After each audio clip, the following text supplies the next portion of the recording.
For the first decade of his life, Nik Halik was medically confined to his bedroom. So, at age 8, he drafted the screenplay of his life, including his top 10 list of goals.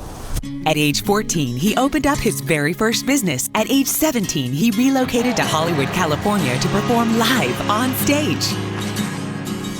At age 19, he bought his very first investment property. 5 years later, he became a multimillionaire. Now he owns private homes in the most beautiful places on Earth.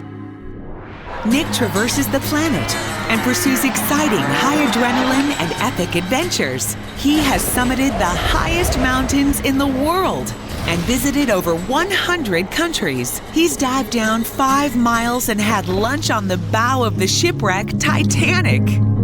He empowers thousands of individuals, passionately sharing his life story and insights on how to live a true life. In 2009, he wrote an additional goal to create and inspire 1 million new thrillionaires across the globe and to self-fund the building of educational schools in poor remote villages across South America and Africa. Nik became a flight-qualified and certified civilian astronaut. Now, he's set to rocket to outer space, live on a space station, and with future plans to walk the lunar surface of the moon, completing the remainder of his original top 10 list of goals.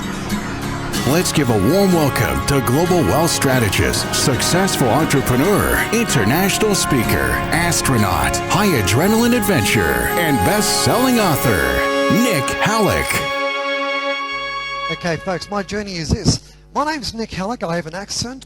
My parents are Greek, but I was born in Australia, okay? For the first 10 years of my life, I was medically confined to my bedroom. In other words, I was the pharmaceutical poster boy.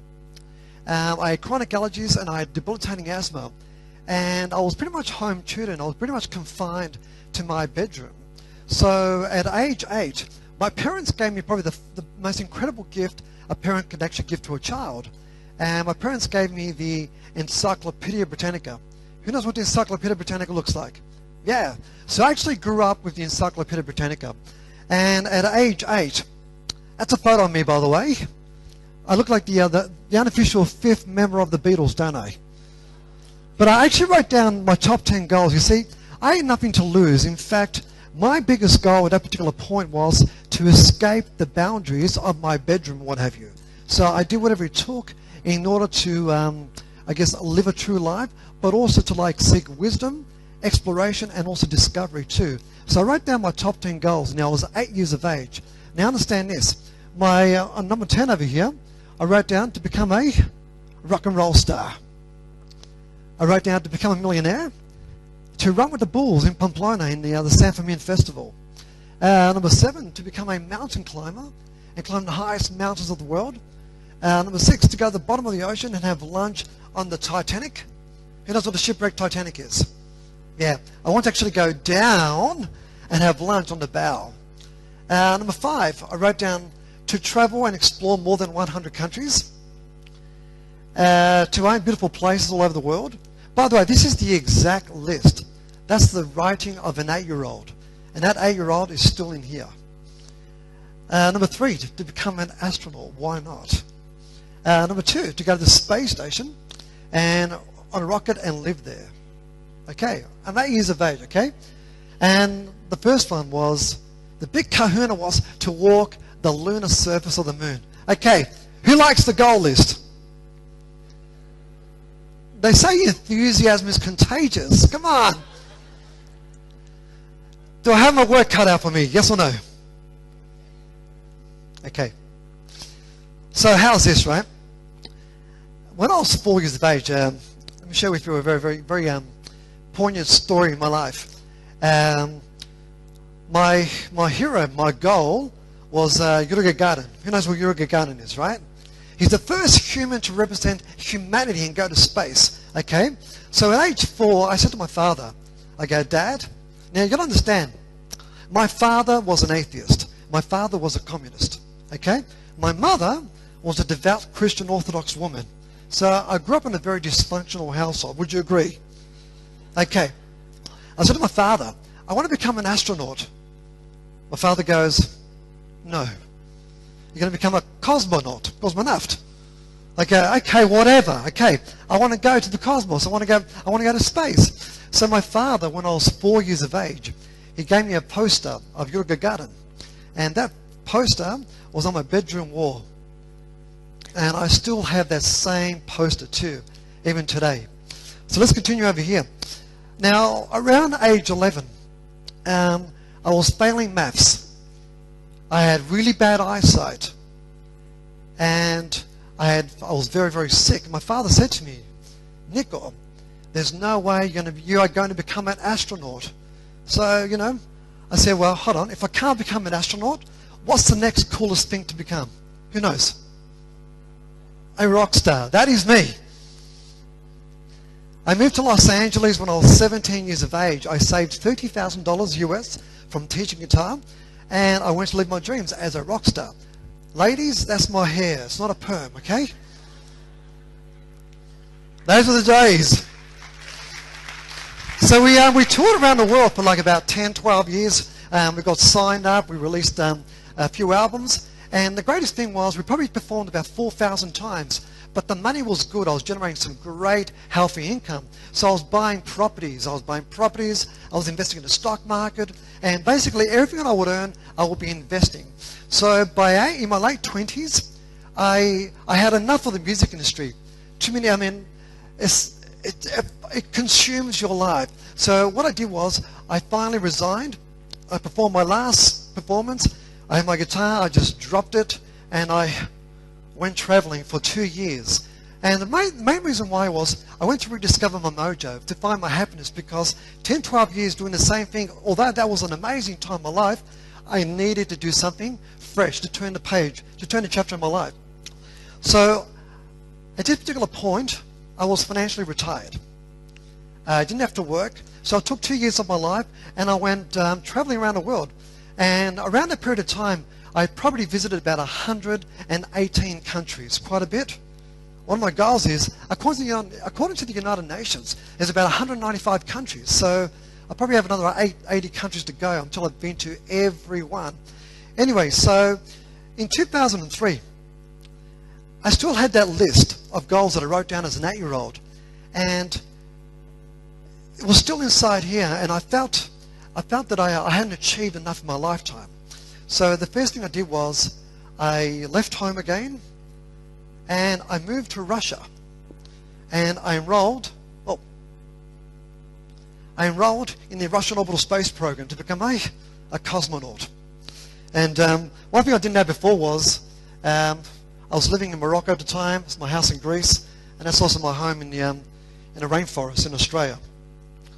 But I enrolled in our Russian orbital space program in 2003, and it took me a number of years to become qualified. So what I did was this. I'm a civilian, okay? I was a civilian astronaut being trained in Russia.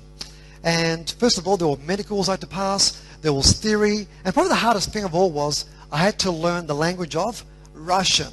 Everything was Cyrillic, and for me, I already spoke Greek, I already spoke English. To learn another language as an adult, it becomes rather difficult now.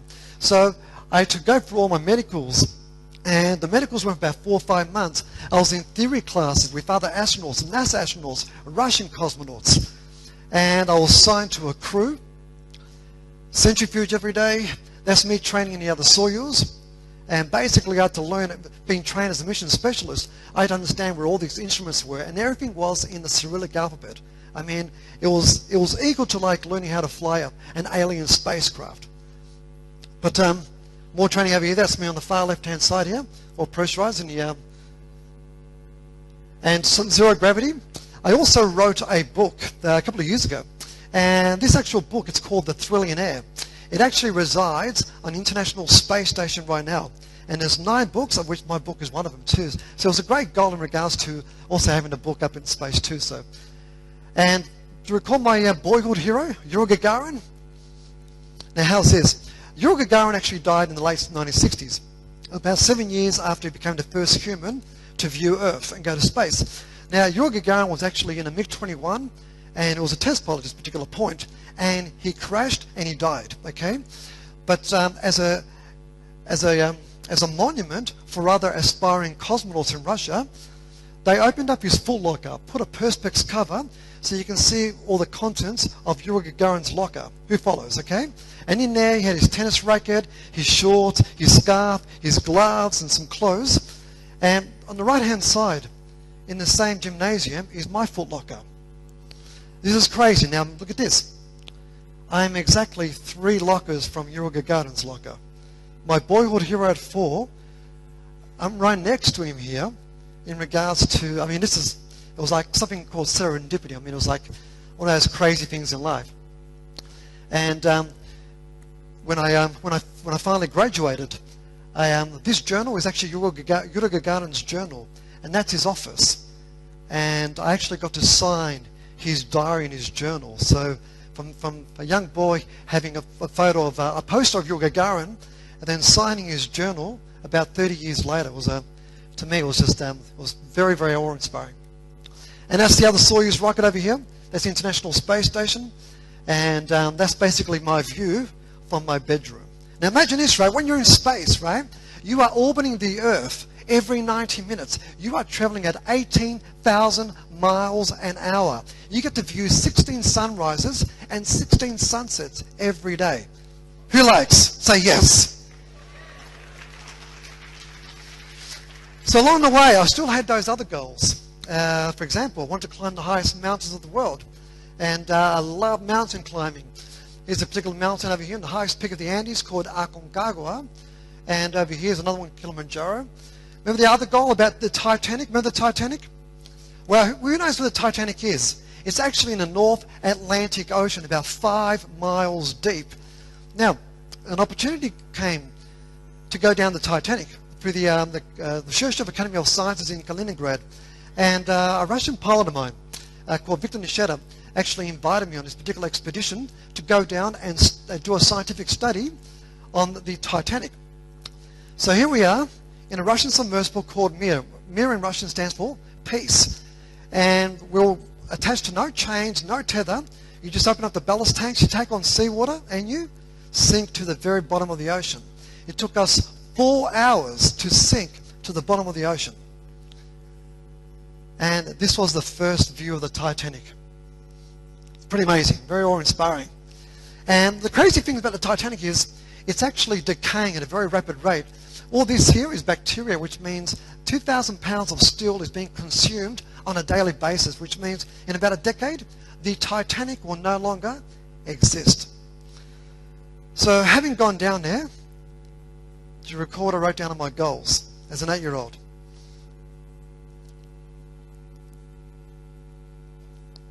We took the submersible and we landed on the deck of the bow of the Titanic to have lunch.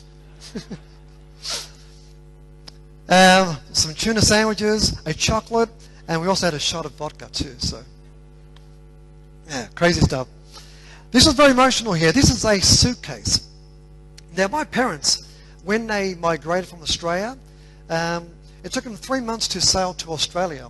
See, post-war Europe after the Second World War, Greece was poverty, war-stricken, and my parents wanted to raise a family.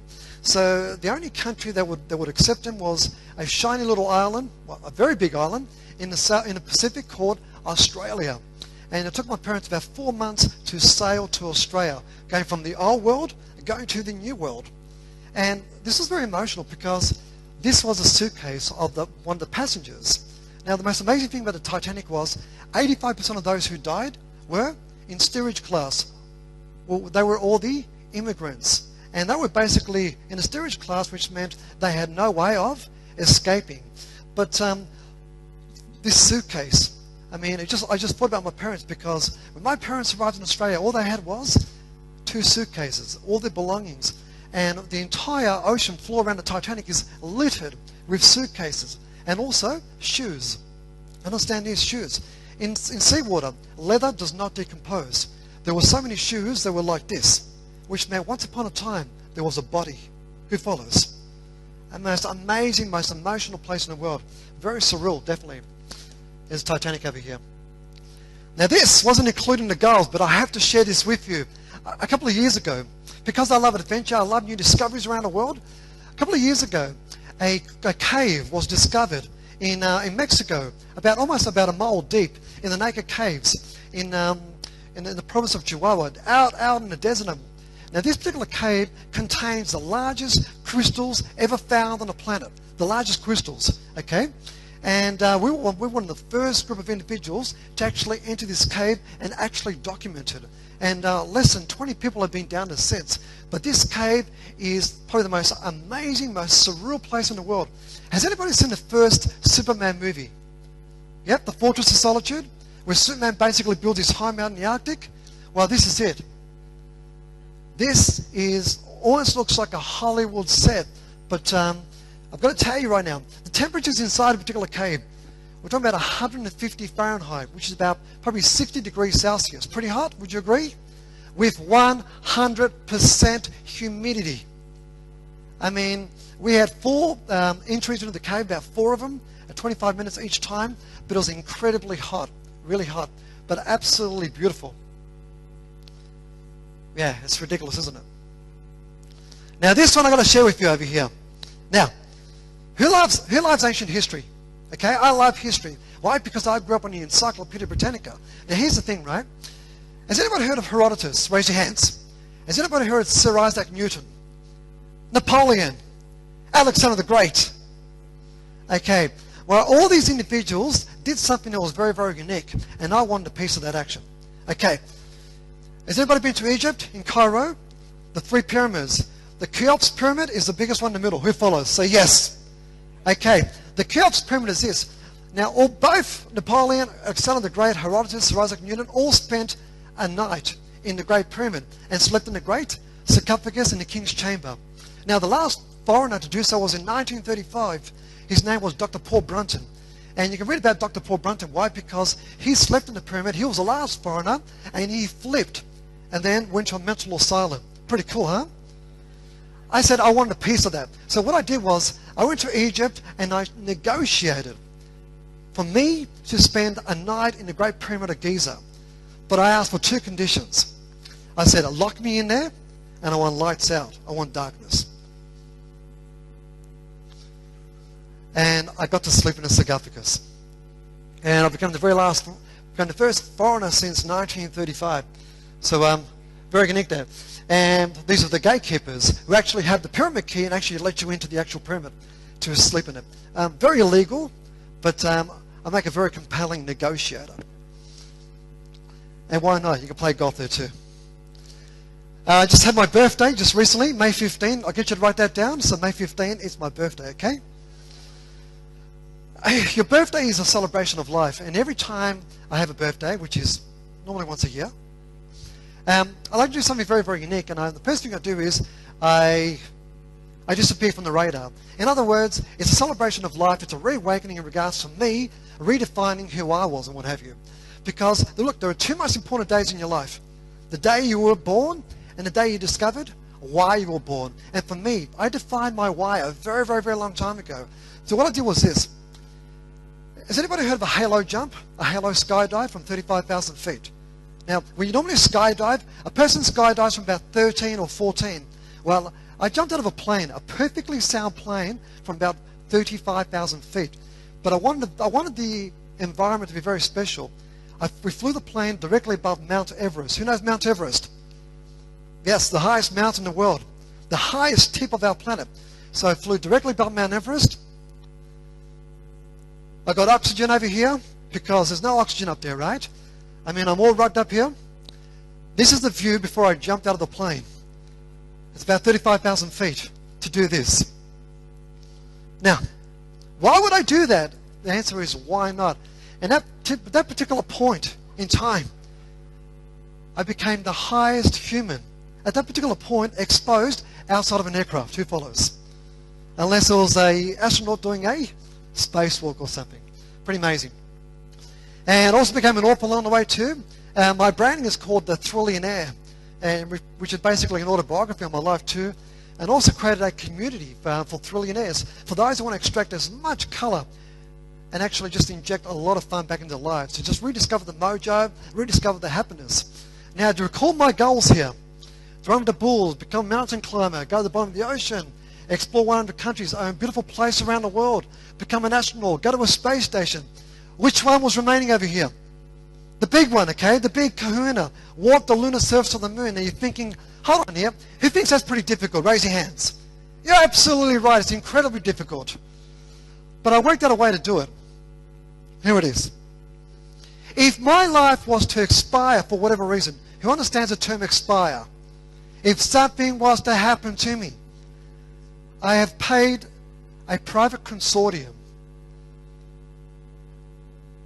to rocket my crematorial remains to the moon. Hold on. See, the moon has no atmosphere, no rain, no wind, which means the moment you're up there, your ashes are... You're there for eternity. Who follows? Now it gets better, okay? And the cool thing is, right, wherever your friends or family are, they can always see you. There is...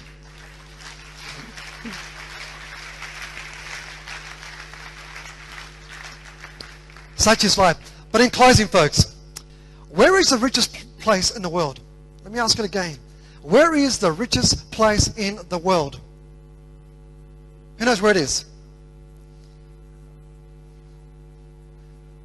The richest place in the world is the graveyard. The graveyard of all the unfulfilled dreams. You see, unfulfilled dreams have a habit of haunting you for the rest of your life. That's why you have to fight for your dreams. You fight for your life. Why? Because in 30, 40 or 50 years' time, you want to reflect back in your life and you want to respect yourself. True? And the thing that keeps me going is that 8-year-old who's still in here, who wrote down those goals and had nothing to lose. Folks, I'm Nik Halik. Mulțumesc. Thank you very much.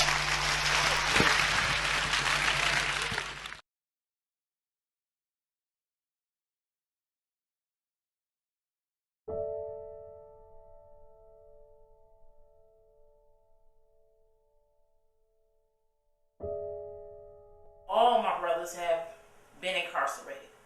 All my brothers have went down the wrong path. So much has happened with us as kids to make us do a lot of things that we may have done differently if we had had a different upbringing. He was a lot of fun. He was real smart. When he was about 6 years old, he was reading like at a 10-year-old's level. He was just a bright, fun kid. You know, he was a typical little boy, doing things that most boys do, playing basketball and trying to keep up, you know, with the bigger brothers.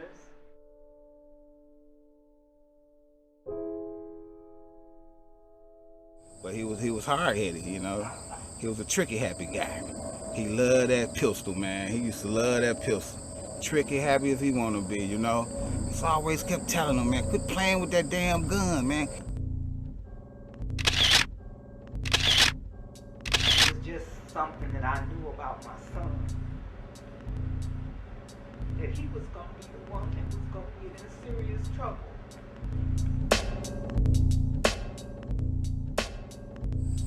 You know, we was young, kids, didn't know what to do. 17, 18, 19, you know. I mean, boy, we used to sit here and sell dope all day long.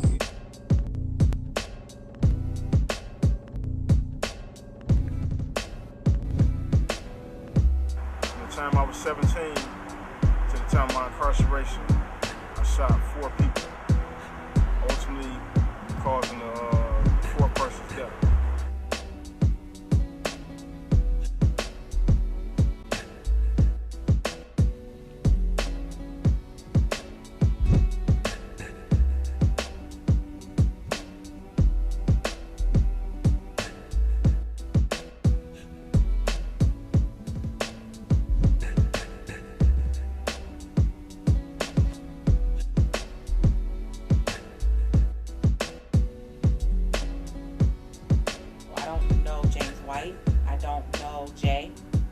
I know those names on paper. I don't even know that man. Like, I can't even imagine the stories that he has told me. Like, I can't even, the man that I know today, I can't even imagine him being that type of person. I can't.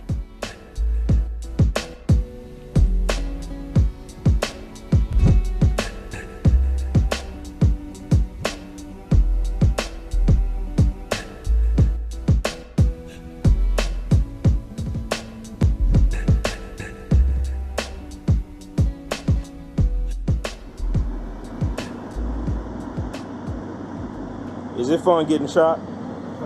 Man, it's actually the worst feeling in the world. What's worse than actual pain is the thought that your life can be taken over something meaningless.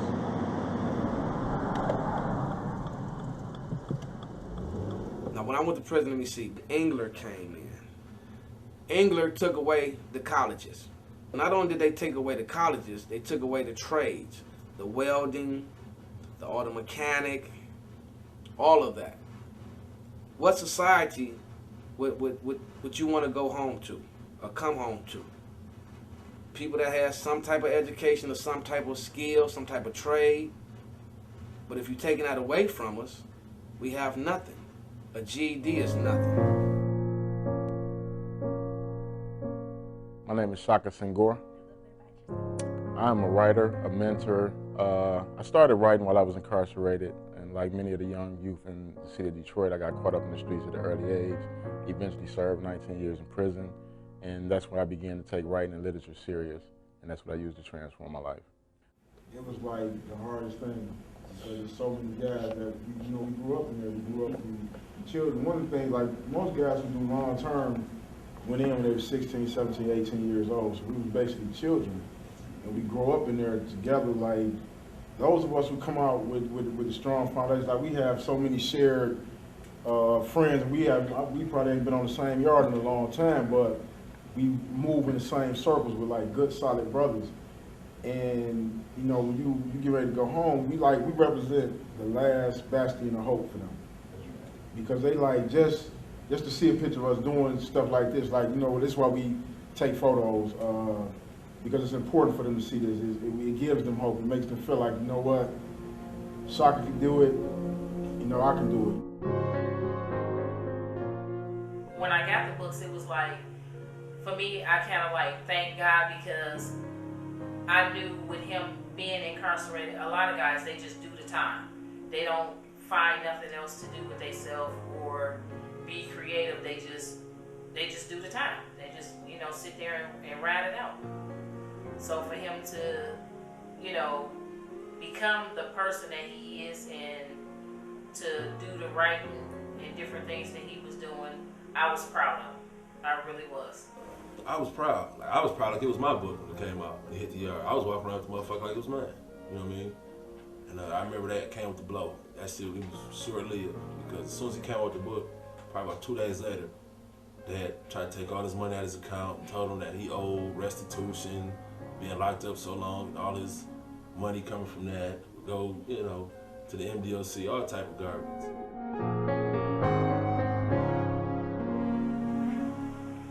Did you hear about the lawsuit, the state suing him? No. Okay. You haven't heard about that? No. At all? No. The state tried to sue him for basically the money that he was making off the book, and wanted to charge him for his incarceration for 19 years. What? They sent him a bill in the mail for like close to $1 million. Are you serious? He was trying to build a brand. Not only that, survive also. So here it is. You don't want me to have any type of livelihood, because I am going to be free eventually. So here it is that you see me building my brand. I am networking. You don't want me to have any type of livelihood. So you sue me.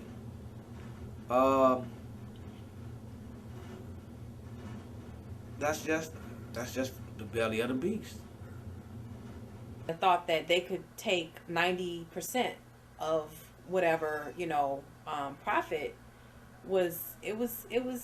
I was upset about it. We were both pretty upset about it. Here we are trying to create, this legacy, and for him to have, something to come home to. I thought, of course we knew the story was a good story. We knew that it had potential to blow up. And so the thought that the MDOC would get any part of that was scary. Like every time she moved, I'm just like, is she going in labor? So it's just really been reflecting, thinking about the upcoming birth of Sekou, and just like imagining what day-to-day life gonna be. Spent a considerable amount of time getting his nursery ready and putting bassinets together and bouncy chairs. So he came home in June of 2010, and I found out I was pregnant in March of 2011. When we first started corresponding, I had no idea that I was going to fall for him, that we were going to start a relationship, and that I was going to, wait 4 years for him to come home. I would have never planned that. We went through a lot as a couple prior to me finding out that I was pregnant. And so, while the circumstances may not have been ideal, the timing of it, might not have been to our liking or what we planned, it was all in divine order. And I feel like, anybody that has anything negative to say about our relationship really has, no room or no right to say anything about our relationship, because they don't know. They only know what we tell them, and nobody knows what we've gone through and can say anything that will make me, that will have any weight. Who is Shaka Senghor? Shaka Senghor is the love of my life. He's a writer. He's a leader. He's a mentor. He's a great father. Very passionate man. Passionate about ideas. Passionate about the work that needs to be done in the community.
Today I want to present on what I call a simple philosophy with the hope to inspire the world. No small feat. But inspire the world to do what? Which would be the question. And inspire the world to go out and live their dream life. To do what it is they know in their gut, their soul, their feelings, their emotions, their spirit, whatever that element they tap into, to go do what they know they're made for on this planet. And what's interesting is all of us have those inklings, those feelings, those moments in life where you see something or you hear something or you feel something, and you're like, oh man, I've always wanted to try that. I've always wanted to do that. Oh, I would be so good at that. But then there's the rest of the conversation that happens between that moment and the moment of doing it that sets a great majority of people away from living the life of their dreams or constantly thinking about the life of their dreams. Would that be fair to say? For the most part. And in saying that, I think there's only three things that really set someone apart. And it's a three-part philosophy, which is right on the screen behind me, which is really simply the way most people learn things. And the only way I would overestimate to say that this is what I think it is because I grew up in an industry that inspires people to live their dreams. Literally, my very first personal development event was in my mom's belly. She was going through a seminar teaching people how to break through their fears. So I would say through osmosis, I picked something up through that. My first fire walk in my dad's arms was 3 months old, and it brought me all the way to where I am today, watching these philosophies being taught to people and always looking for what's the difference. Why does some of the people show up at an event like that, take something, immediately use it, go live the life of their dreams and show other people how to do the same? While other people go to those events, get all inspired, all fired up, excited, leave, and 6 months later come attend again because nothing changed. Like, what happened there? Why did some make it and some didn't? And my belief is they followed this philosophy but didn't get the middle piece, which is so important. They got the first step, which was they learned all the tools they needed. They understand it cognitively in their mind. They didn't get the second step. They didn't actually go live what it took to actually close that gap from where they are to where they want to be. But their heart was so big, they were so inspired that they immediately wanted to jump to step 3, which is, I learned something so great and I want to share it with everybody. The only challenge with that is people stare at you and they say, wow, your actions speak so loud, I can't hear a word coming out of your mouth. You're telling me all these amazing things you learned, but you're not doing any of them. Why in the world should I trust you? Versus those people who went out and lived it, their actions were speaking so loud, they started to inspire the world around them without even knowing it. They never once went to go preach or tell someone around them, here's what you have to do, or try this, or do this. They were just doing it so much, people were like, dang, I got to try that. Because it was working, it was getting the result. And I started to realize, wow, what caused people to miss out on that middle step, which is living it? They learned it, they wanted to give it, but they never lived it. And I said, well, let me rewind and figure out, where am I? Because I was guilty of this as well. I learned so many great things growing up that I immediately wanted to share it with everybody. And I even built a business originally around this concept until I started to realize that the gaps I had were based on the fact that I wasn't really applying some of these things that I had learned. So right now, everything I'm about to share with you, I'd ask you to ask yourself 3 questions consistently throughout the whole presentation. 1, how well do I know this? Do I know this information he's telling me right now cognitively? Do I know this information enough that I'm living it physically in my behavior? Or do I know this information enough that because I'm living it so much, so congruently, so consistently, that I'm literally giving it to the community around me and inspiring them to do their own piece of it by living it so much in my life? How well do you know it? Do you just know it? Do you live it? Or are you literally giving it because you're living it so well? The first thing I looked for is, my thought is, what's going on in the world nowadays, around the world, first world, third world, second world countries, developing nations, what's going on in all these people's minds? And so I went and traveled around and started to pay attention, and there was a quote that stood out that I saw. When the Dalai Lama was asked what confused him most, what was so interesting to him, he said, the most interesting thing to me is modern day man. They trade all of their life to try to get money, only to spend all of their money to try to get their life back. Not only that, they spend all their time so anxious about what's going to happen next that they never experience now. And they live every day as if they're never going to die, only to die, never have really lived. And I thought about that. I said, wow, that's so true. And I said, is it just true in modern day first world nations? I said, yeah, it's definitely true there. And then I took a trip around the world and started seeing how the rest of the world lives. And I remember being a village in Uganda with no running water, no toilets, no electricity. And in that own village, there were still people so concerned with status, so concerned with trying to get the next cool thing, so concerned with all these stuff that they weren't even experiencing the beauty of life that they had. There was a village I went and visited in Panama. And while we were visiting, it's such a beautiful, peaceful place. And while we were there, one of the people who brought us said, you know what's so interesting? This village will no longer exist in 10 years. I said, why is that? And they said, because the young people don't value the beauty of what they have here. The connection, the family, the community. They don't value it. They see what all these other people have in their standard schools and all these other places, and that's what they're trying to get out of here to go do.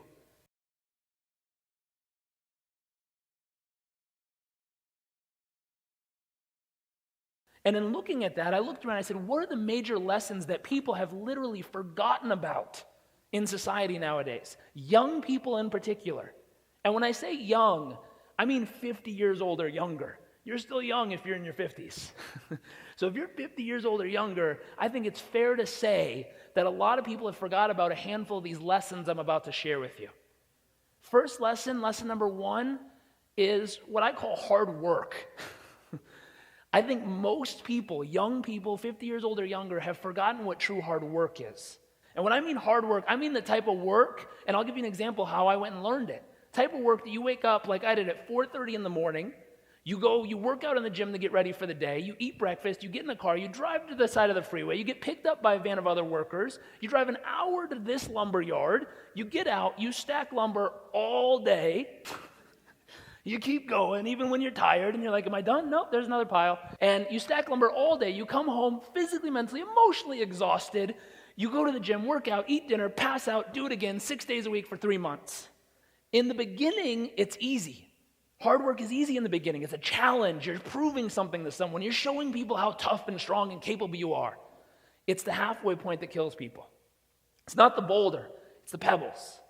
The boulder is the big opportunity to show yourself what you're capable of. The pebble is that moment halfway through a hard job where you start thinking stuff like, I'm better than this.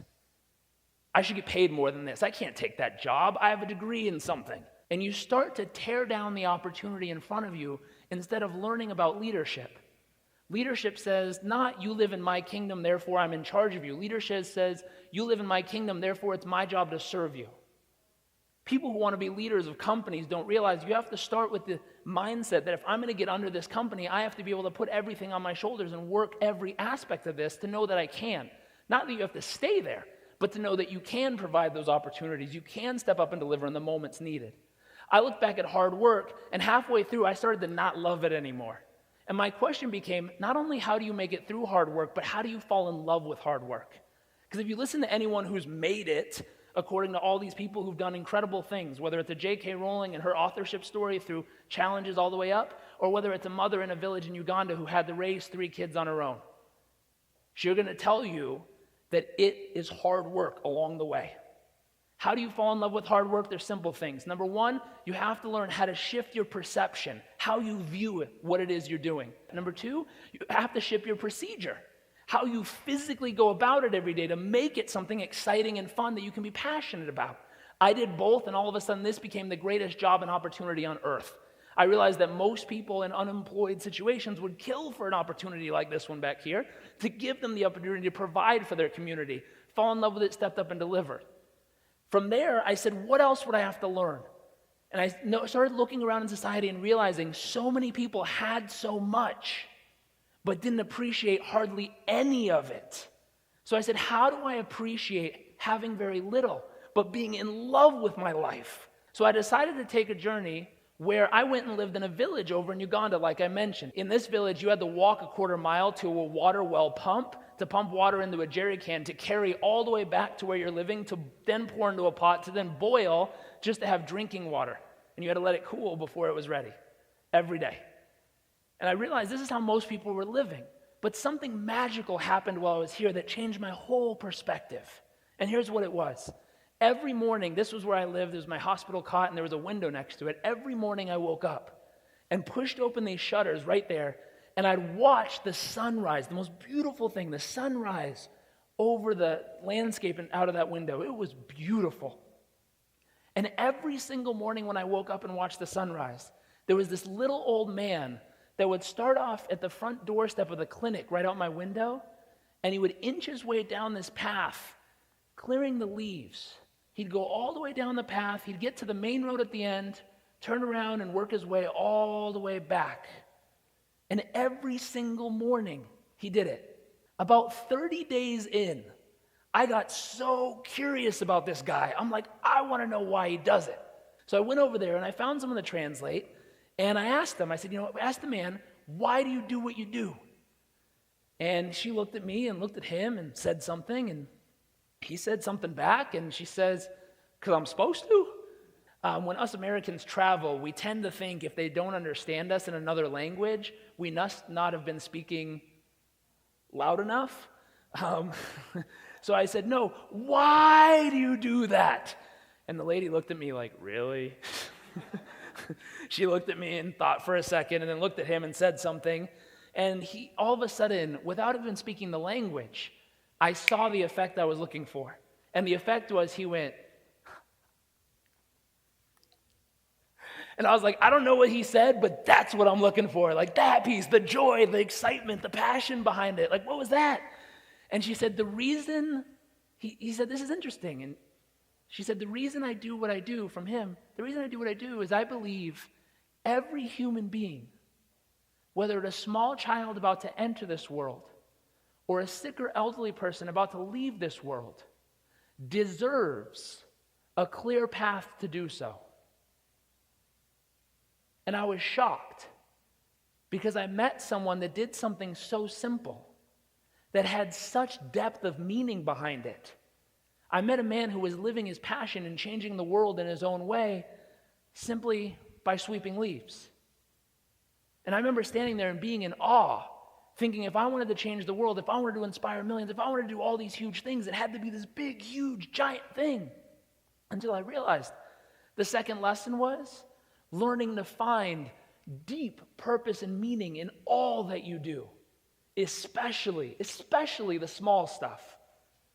Because this man lived in a village with no running water, no electricity, no toilets. He was in his 80s, and he lived the most purpose-filled life of anyone I've ever met by doing little things in service to the community around him and finding deep meaning and purpose in it. While I was there, I got another lesson. This one not as nice.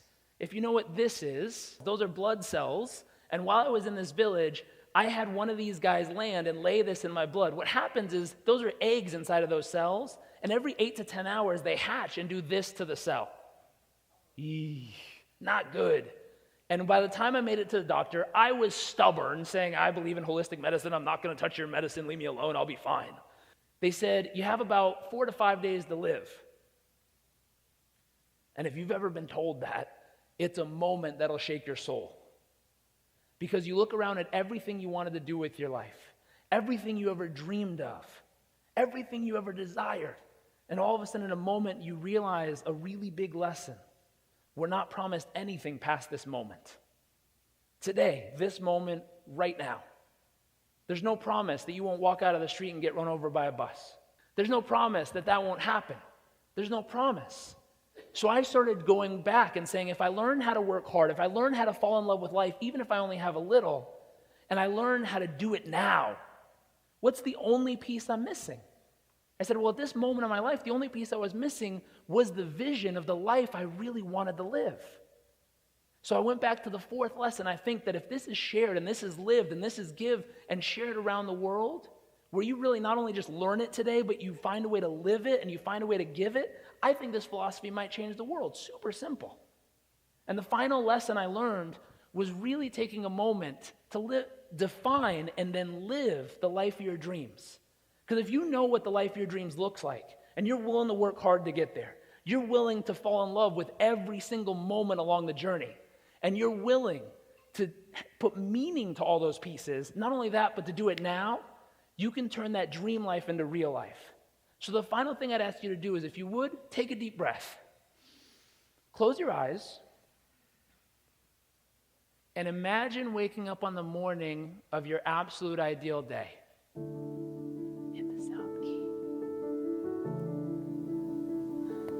Imagine waking up on the morning of your absolute ideal day. What would be the first thought that would cross your mind on that day?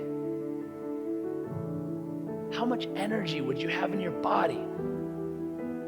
What would be the first sight that you'd see even before your eyes opened? I mean, if you were to wake up on the morning of your absolute ideal day, who would be there with you? How would you feel? What would be possible? On that day, as you got up and went out into the world, what's the first thing you do on that perfect day? The most magical day you can think of.